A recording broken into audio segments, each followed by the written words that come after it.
ഇടതുമുന്നണി കൺവീനറായ വാക്കുകൾ കൂടി കേൾക്കാം. വിവാദങ്ങൾ തെരഞ്ഞെടുപ്പ് ഫലത്തെ ബാധിക്കില്ലെന്ന് പേരാമ്പ്രയിലെ ഇടതു സ്ഥാനാർത്ഥി ടി പി രാമകൃഷ്ണൻ. UDF തുടർച്ചയായി കളവ് പ്രചരിപ്പിച്ചു. സോഷ്യൽ മീഡിയയിലൂടെ സ്ഥാനാർത്ഥികളെ വ്യക്തി അധിക്ഷേപം നടത്താൻ ശ്രമിച്ചെന്നും അദ്ദേഹം ആരോപിക്കുന്നു. തന്നെ തീവ്രവാദിയാക്കാൻ വരെ ശ്രമം നടന്നെന്നും ടി പി രാമകൃഷ്ണൻ.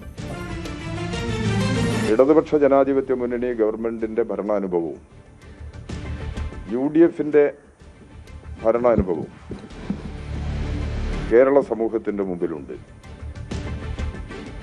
UDF ഈ തെരഞ്ഞെടുപ്പിൽ കാണിച്ച ഒരു രീതി തുടർച്ചയായി കളവ് പ്രചരിപ്പിക്കുക എന്നുള്ളതാണ്. കളവ് പ്രചരിപ്പിച്ച് ജനങ്ങളെ തെറ്റിദ്ധരിപ്പിക്കുക, സ്ഥാനാർത്ഥികളെ പോലും വ്യക്തിപരമായി ആക്ഷേപിച്ച് തെറ്റിദ്ധാരണ സൃഷ്ടിക്കുന്നതിനുള്ള സംഘടിതമായ ശ്രമം നടത്തുകയില്ല. ഞാനൊരു സ്ഥാനാർത്ഥി എന്നുള്ള നിലയ്ക്ക് എനിക്ക് ഒരുപാട് അനുഭവങ്ങളുണ്ട്. ഞാനതിനൊന്നും മറുപടി